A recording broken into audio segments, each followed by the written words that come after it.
E aí, galera do nono ano, tudo bem com vocês? Estão conseguindo compreender o conteúdo aí? Alguma dúvida, algum problema? Tudo tranquilo? Galera, então, vamos lá. Pessoal, na aula passada, nós trabalhamos então com o uso de might, do modal might, para falar de possibilidade, e também nós trabalhamos com a palavra neither e so. E aí eu pedi para vocês realizarem as atividades da página 26 até a página 30. Vamos então agora fazer a correção dessas atividades, tá? Recovering Important Information. Então, abram o livro de vocês na página 25 para a gente fazer a correção dessas frasezinhas aí do what if primeiro. Página 25. Pessoal, se vocês não conseguirem acompanhar, se tiver muito rápido, dá uma pausadinha aí no vídeo, ou então volta o vídeo um pouquinho para vocês conseguirem acompanhar, tá? Vamos lá então. Recovering Important Information. What if you want to show agreement when someone says something positive? Remember the word so? Ellen, I think smartphones are cool. Susan, I think so, too. Ellen thinks smartphones are cool, and so does Susan. Try these. I can type really fast. My brother can too. I can type fast, and so can my brother. B. I had a desktop, but I switched it to a laptop. My husband did it too. I had a desktop and switched it to a laptop, and so did my husband. John has downloaded the new app. I have as well. Então, o John baixou o novo aplicativo. E eu também tenho. John has downloaded the new app, and so have I.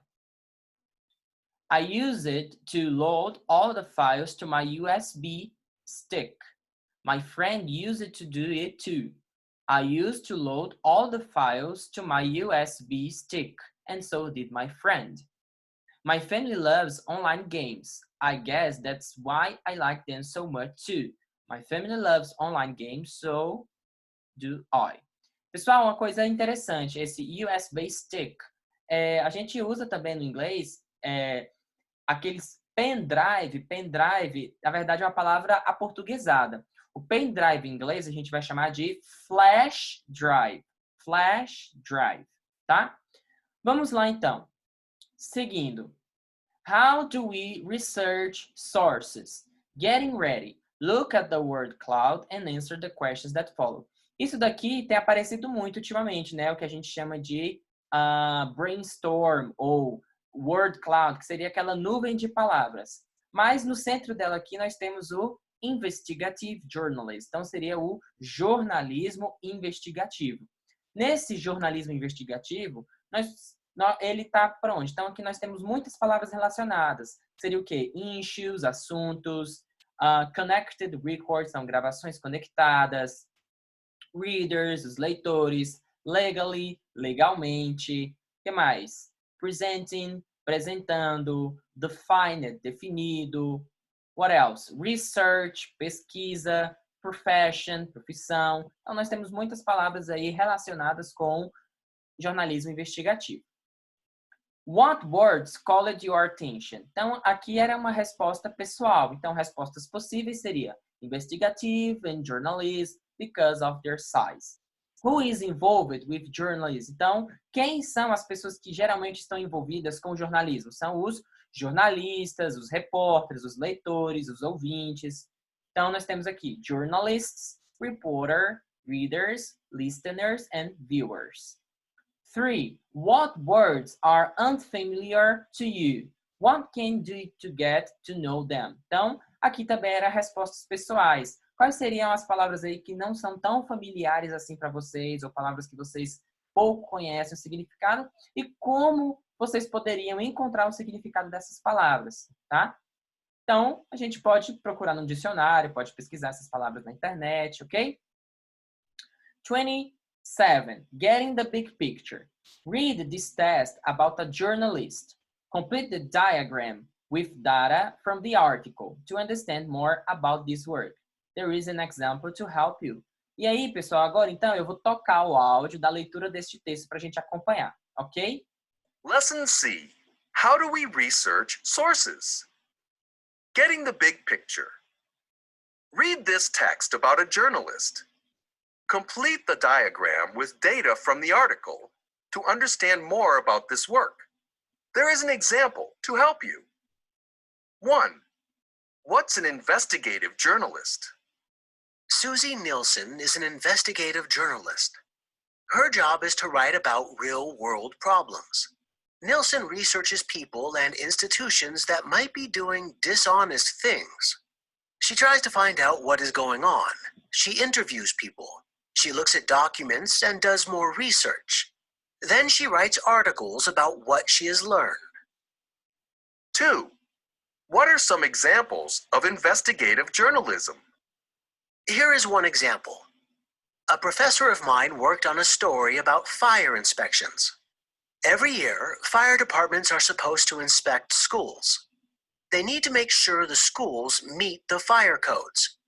The professor looked at public records. These documents showed communications between fire departments and schools. He found out that most of the schools in California are not being inspected every year. This could be dangerous for students and teachers. By writing this story, maybe we can get people to ask for more regular inspections. 3. Explain how you first start an investigative story and the steps you take to finish it. An investigative story can start in one of two ways, with an observation about the world or with something called a tip, which is when someone shares information with you.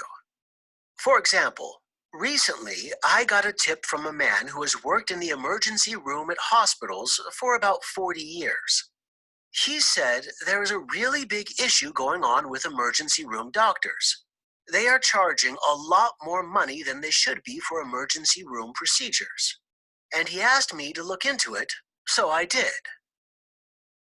4. What made you want to do this kind of journalism? I was a writer and a science journalist for a while.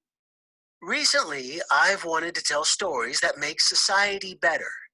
We are living in a time when a lot of people in power are getting away with a lot of bad activities.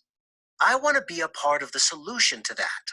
I want to work really hard to hold those people accountable. 5. What advice would you give kids who might want to be investigative journalists? I suggest that students start writing for their school newspapers. That's a great way to get started. The best thing is to practice being an investigative journalist. It's really easy to take what people tell you and just believe it. But sometimes they're not being totally honest with you. It is really important to keep an open mind about what could be true or not true. So, making connections. Read the paragraphs and decide where they fit into the test from getting the big picture. Write the corresponding number next to each of them. 1. The best thing is to just start practicing that whole mindset of being an investigative journalist. It is really easy to take what someone tells you and just believe it. But a lot of time they are not being totally straightforward or honest.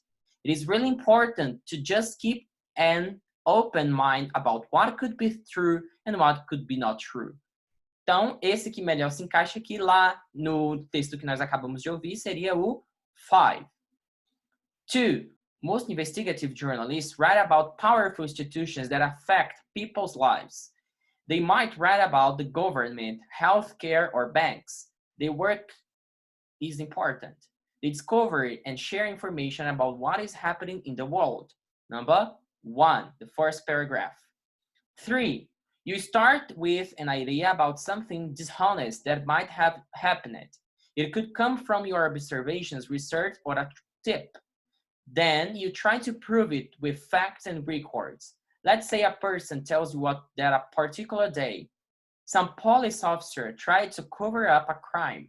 You can request police records. These will show you their communications for that particular day. That way, you can check what the source said. You can define if it's true or not. The 4th paragraph. Okay? Digesting it. Read the excerpt from the test about investigative journalism. Use the word given in the brackets to form a word that fits in the gap on the same line. Follow the example. We made you want to do this type of journalism. What made you want to do this type of journalism? I'm actually still getting involved in investigative journalism. I think it takes a while to build up the skills to be a good investigative journalist. So, I was a writer and a science journalist for a while. I've made some documentaries and done a lot of different kinds of journalism. But recently, I've been feeling motivation to tell stories that make society better in some way. We are living in a time where a lot of people in power are getting away with a lot of bad activities. They are lying to people and doing things that are not good for the majority of people. I want to be a part of the solution to that. I want to work really hard to hold those people accountable. Okay? Relative clauses. Read again the test from Getting the Big Picture. There are some underlined words and sentences. What are they referring to? Então, agora nós vamos voltar lá no texto Getting the Big Picture e perceber lá as palavras que estão sublinhadas e sobre o que elas estão se referindo. Então, Nielsen researches people and institutions that might be doing dishonest things. A quem esse that se refere? Então, ele está se referindo a pessoas e instituições. People and institutions. I got a tip from a man who has worked in the emergency room at hospitals for about 40 years. Então, esse who aqui está se referindo a man. I wanted to tell stories that make society better. Stories se refere a that se refere a stories aqui. Make one sentence out of two. Então, aqui é o mesmo exercício que vocês fizeram lá na prova. Susie interviews people. She looks at documents and does more research. Susie is the one who interviews people, looks at documents, and does research. What do the words that you use it in digesting it have in common? Words, document, motive, lie, major, and accountability. Então, todas são relacionadas a communication, technology e language. Ok? Pessoal, encerramos aqui então a nossa aula de hoje. Qualquer dúvida que vocês tiverem, mandem nos comentários que eu vou estar aí para responder vocês. Bye, bye!